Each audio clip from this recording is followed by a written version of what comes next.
Selamat datang ke Kudani Jewels. Anda yang berada di Manjung. Kudani Jewels adalah merupakan pembeli emas dan juga surat pajak nombor 1 di Malaysia.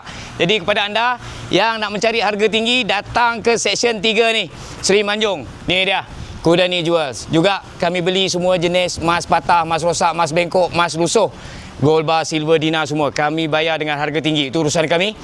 Dan juga telus urusan kami dan juga patuh undang-undang. Sekiranya anda ada surat pajak di Aranu, macam Aranu Bank Rakyat ni, Agrobank ke, ataupun surat pajak di pajak konvensional, pajak Cina, tak ada masalah. Kami bantu anda untuk tebus dengan harga tinggi. Kami bayar lebihan depan-depan, urusannya telus. Okey? Call nombor yang tertera di video ini sekarang. Kita deal bagi jadi. Okey? Like, share, follow Kudani Jewels punya social media. Senang nanti waktu kecemasan nak tukar emas, surat pajak dan juga silver kepada tunai. Okey, jaga diri, perhiasi peribadi. Assalamualaikum.